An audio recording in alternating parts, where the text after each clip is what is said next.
Welcome to True Drew Podcast, your source for all things Nancy Drew. I'm your host, Avery, and on this podcast, we'll discuss everything from the Nancy Drew books, to computer games, to movie adaptations, and TV shows. Nothing is off the table. So if you're a True Drew, you'll definitely want to tune in for this podcast. Hello, True Drews, and welcome to another episode of the podcast. We're just a few days before Christmas and Christmas Eve. I cannot believe that this month is almost over. I hope that you all have been able to enjoy the holidays and spend time with friends and family. I know that sometimes this is a hard time of year for a lot of people, myself included, especially when you're missing loved ones. But I hope you have been able to embrace the reason for the season and just had some downtime from your jobs and other stressful things going on in your life.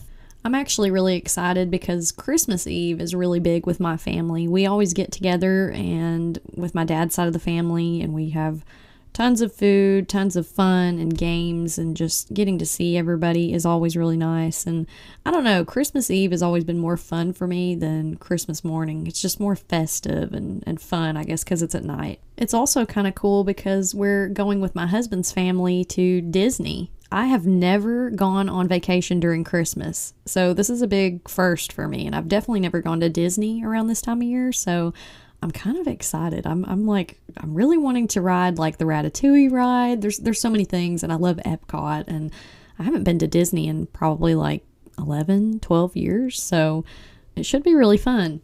So even though I'll be gone this next week, don't worry, I will still release a podcast episode on Thursday. I'll pre-record and set that up for y'all. Okay, so now we're going to jump into episode 11, and today we're going to be talking about the Sign of the Twisted Candles, which is the 9th book in the Nancy Drew series. Now, this book was written in 1933, and I grew up with the revised cover, and it used to scare me as a kid. I don't know, it just looked like a really creepy book. And it had some creepy elements to it in the plot, but it's not nearly as scary as it looks. So we're going to jump right into these covers, and if you want to ever know what these covers look like before the episode airs, on our Instagram, True Drew Podcast, I always post these covers the day before, so on Wednesday. So you kind of go into the episode knowing a little bit about what they look like. So this first cover we're looking at is the 1930s version, and we have Nancy. She's wearing a white dress, and she's got the cutest little red bow on the front of it and a red accent on the belt at her waist. She's looking super fashionable. She's got a cute hat on, and it's kind of tilted to the side.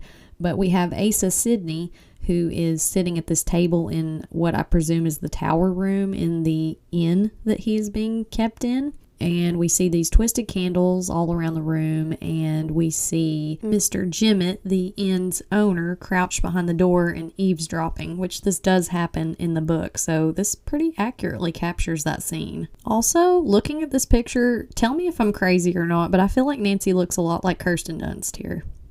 It's just a vibe that I'm getting. Now, as for the second cover, we have Nancy, and she is looking out a window from the inn, which the inn is actually called the Sign of the Twisted Candles. I thought it was weird. I thought, why not just call the inn the Twisted Candle Inn or something? But anyway, the Sign of the Twisted Candles Inn. Nancy's looking out the window, and she sees Mr. Jimmet bearing a box, which he stole from Asa Sidney. So she's got a belt on, and she's wearing like what looks like a cardigan sweater and a skirt. She's got the blonde hair.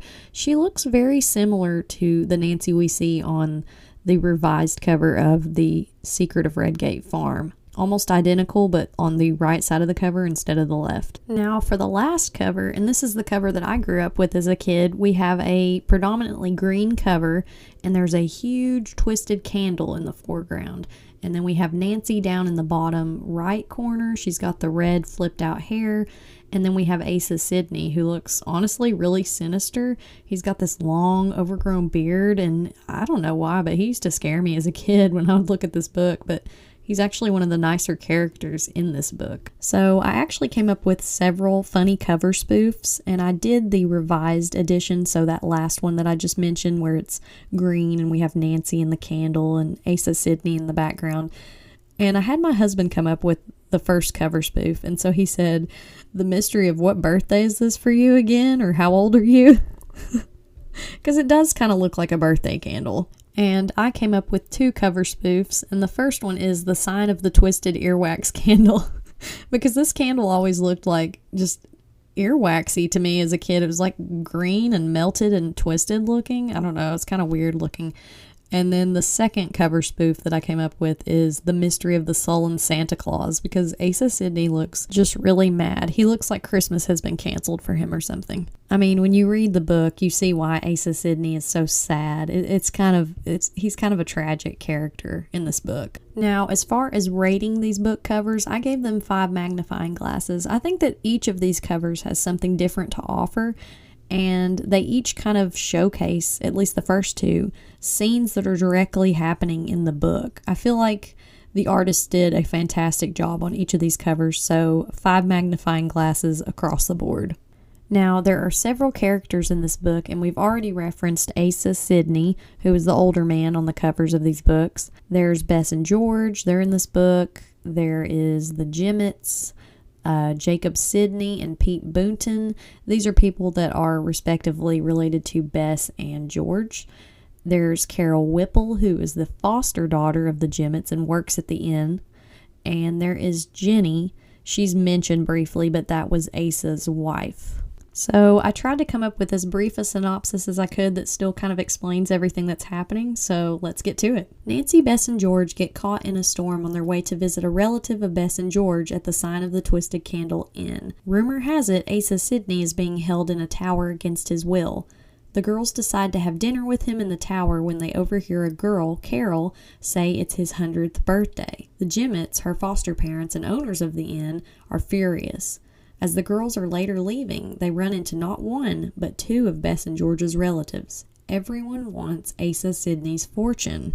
The next day, Nancy tries to talk to Bess and George, but they snub her. Nancy later gets a mysterious call from Carol saying Asa Sidney wants to speak to her father and make a new will. Nancy and Carson go to the inn, and Nancy sees Mr. Jimmet burying Asa Sidney's chest. She goes to get it and then to town to get the bank president Carson needs to witness the signing of Asa Sidney's will. She has to outrun and outsmart Mr. Jimmet, who chases her. Later, when Nancy goes to update Bess and George, they snub her and won't talk to her again. Asa Sidney also tells Nancy and Carol that the twisted candles in the mansion mark where he's hidden valuables. The next morning, Nancy gets a call that Asa Sidney has died. Nancy and Hannah are instructed to stay at the inn by Carson while the legalities are sorted out. The will is read with all the family present, and Bess and George still won't talk to Nancy.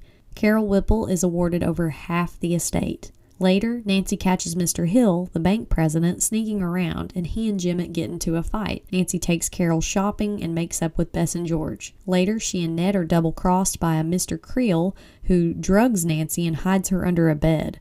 Nancy, in the end, proves that the Jimmets are abusive and can no longer be Carol's foster parents. Carol was Asa Sidney's great-grandniece and helps find more family heirlooms in the tower at the inn. So the newspaper headline synopsis that I came up with for this book is Family Feud Over. Boontons and Sidneys unite over lost relative. Asa Sidney's fortune divvied up. You know, it was kind of interesting in reading this book. The Boontons and the Sidneys have this huge rivalry, and you know, they both think they deserve this man's fortune. And it really struck me as very Hatfields and McCoys in a way. Also, if you're not sure who the Hatfield and McCoys are, they were a family in the Virginia and Kentucky area who fought mercilessly from 1863 to 1891. That's kind of in my neck of the woods. But yeah, the feuds between these two families, it was giving that. It was giving Montagues and Capulets, just very like legendary rivalries. So I took down a few notes for this book, and the first note that I have is marriage between a Boonton and a Sidney, but they're related. There was some weird things in this book that kind of made me believe there was some intermarriage, interrelations here. It was a little bit odd. I don't remember the exact breakdown of the family tree, but it was a little bit suspicious. But if you think about it, the 1930s is when this first version of this book was written. And I mean, Franklin Delano Roosevelt and Eleanor Roosevelt, that was in their time, and they were distantly related and got married. So super weird though. The next note that I took down is that Mrs. Jimmet hits Carol and Nancy with a hairbrush. Like, she starts attacking them because she's mad at Carol for talking to Asa Sidney. And I was like, no, like, lady, like, hitting underage girls, hitting anybody with a hairbrush, like, sit down, stay in your lane. Also, just the fact that the Jimmets are making Asa Sidney stay up sequestered in this tower by himself. He's 100 years old. Like, if Nancy, Bess, and George hadn't come along, he would have not even celebrated his birthday with anyone. It was really sad. I mean, elder abuse, I'm telling you. It was in another book, Hidden Staircase. We talked about this, but you see it in some of these books, and it's so sad. Now, the next note of interest that I wrote down was Carol, which is the girl who is the foster daughter of the Jimmets, says she was left in a church as a baby. And I wrote, her parents literally said, give her to Jesus. I know we've talked about elder abuse and boat accidents in these Nancy Drew books, but it's also quite alarming how many times kids become orphans or are in a situation where they have abusive foster parents too. This is not the first time, and it will not be the last time that you see this. My next note just says Carol equals Cinderella. Her mean adopted parents made her wash clothes and dishes as a kid. And Carol works at the inn that they own, and she's constantly being yelled at to go fix dinner or wash something or mop the entryway. And yeah, it struck me as very Cinderella-esque. And then we've got this older man in the tower.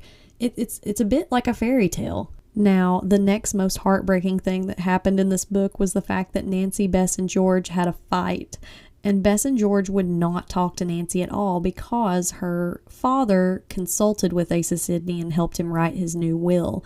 And so Bess and George's families basically told them, don't talk to that Nancy Drew girl because, you know, her father is involved and she's involved and we're not going to get our money that we're rightly owed. And that was so upsetting to me. Like, I remember as a kid, I was like, no, Nancy, Bess, and George are supposed to get along. Like, granted, Bess and George fight all the time, but like, Nancy, Bess, and George are like the Three Musketeers or Charlie's Angels. Like, they're the perfect trio of mystery solving Crime Stoppers. So it made me so sad that they fought in the majority of this book. So basically, Nancy goes to talk to George and she won't even talk to Nancy, won't even come out of her house. But then she goes to talk to Bess, and Bess comes to the door, but she says, oh, I don't think I care to come, when Nancy's inviting her to the Twisted Candle Inn. And that was just like, oh, an arrow to the heart. Like, Bess is just like, yeah, I don't want to hang out with you. Like, Bess is usually the bubbly one, the fun one, the, you know, loving and compassionate one. I was like, oh my gosh, though, she can like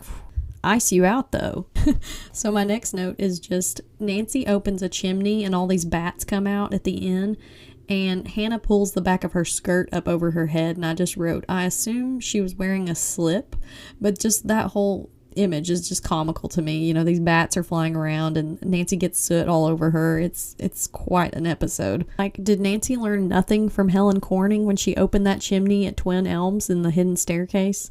Like, if you're going to open that, lean back, like, get out of the way, because that soot's just going to come and fly all over you. So my final note is the Jimmets tried to whip Carol with a legitimate whip and push Nancy out the tower window. Yeah, Nancy and her father have that case in the bag. The Jimmets will never be foster parents to Carol again. Now for the add that to your resume section. I put that Nancy is a stunt driver because she escapes Mr. Jimmet. He's chasing after her because he realizes that she dug up that box that he was hiding from everyone, and he gets so mad at her. She like does some hairpin turns and pulls off of a road, and he can't even keep up with her. So Nancy could be a NASCAR driver. I also put down that Nancy is an excellent treasure locator. She goes all around the inn and she finds all these twisted candles, which, I mean, granted, Asa Sidney told them, he was basically like, yeah, if you see a twisted candle, that's where my valuables are. So, I mean, is it that hard to find these things? Maybe not. And the next thing that I said Nancy could add to her resume basically ties in with the stunt driver. She could just be a basic stunt woman because she goes climbing this ladder up to the tower and she's all up over the roof. And I mean, the amounts of times that Nancy climbs roofs is kind of concerning. I'm just like, you might want to want to stop doing that. So the next segment of the podcast is What's Cooking with Hannah Gruen. And Hannah was around for quite a bit of this book. She went to the inn with Nancy several times, so she cooked quite a few signature dishes. I don't know why that was so hard for me to say. Signature dishes. If you'd heard the amount of times that I tried to record that. So up first on the list is one of Hannah Gruen's tried and true recipes, hot cocoa and handmade cookies. I mean, you can't go wrong with that. She also made waffles, and then she made tea and toast. And all these things sound pretty appetizing. And then it looks like Carol, because she's at the end too, she made something called butterfly pie. And it's described as being lemon chiffon with wafers shaped like butterfly wings. So kind of interesting. And then also roast beef was made. So quite a few tasty snacks and entrees were made in this book. Now we've come to the part of this episode where I like to talk about the things I liked and the things I didn't like about this book. So I really liked that Carol had a happy ending. I mean, she's been beaten with a hairbrush. She's been whipped. She's been made to suffer and do all these chores all the time. And I'm glad that she had a happy ending. I'm glad that her and Asa Sidney had a deeper connection because they were obviously friends. I think Carol felt pity for him because he was locked in this tower, but it was really cool that she ended up being his great-grandniece. I also liked the inn. It sounded really cool. Aside from the weird name, the Sign of the Twisted Candles Inn, that could have definitely been shortened to maybe get more people to come. But I thought it sounded really cool. The tower, and I'm just picturing this stone imposing mansion-like thing out in the countryside. I would go there, but only if there aren't any bats and I don't get hit with a hairbrush. As for the things I didn't like, at the top of the list is Bess, George, and Nancy fighting. On the one hand, I liked that we got this dimensional aspect to the plot because it's kind of real, friends fight, friends make up all the time. And so while I liked that for the drama that it helped with the story, it still made me sad, especially when Bess was like, I don't care to come. It was just like, oh gosh, I'm gonna cry. I mean, that's way worse than George just refusing to talk to Nancy. I mean, someone being like, I don't want to hang out with you. That's awful. My kindergarten heart was just like, ugh, it's like being rejected on the playground all over again. Now, the other thing that I didn't like about this book was the Jimmets. They were awful people. They locked Asa Sidney in this tower. They basically gave him the bare minimum to eat. They didn't let him have any human contact. They didn't even really want Carol going up there, but she would sneak up there to see him. And they hit Carol. They were just abusive, verbally, physically, emotionally. I was just like, y'all are the worst people. Why are you foster parents? You don't have to be. Oh, but as soon as a fortune was mentioned, and it was mentioned that Carol gets half the estate, then the Jimmets were like, oh, Carol, you're our only daughter and we love you so much. And it's just like, guys, shut up. You have been hitting her with a hairbrush and you've been making her just... I don't like people like that. They make me so angry. Now, for the book rating on this one, I gave it 3 magnifying glasses. I thought it was a good book. There were some great points to it. It was fairly predictable though, the Jimmets and their whole scheme, and just, I kind of had it pegged from the beginning.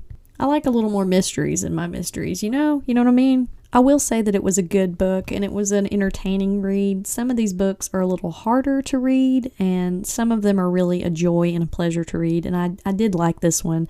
But like I've said, I'm trying to be really strict with my grading system. So I want to know what you think. Do you think this was a fair rating for this book? If so, or if not, let me know on our Instagram, which is True Drew Podcast.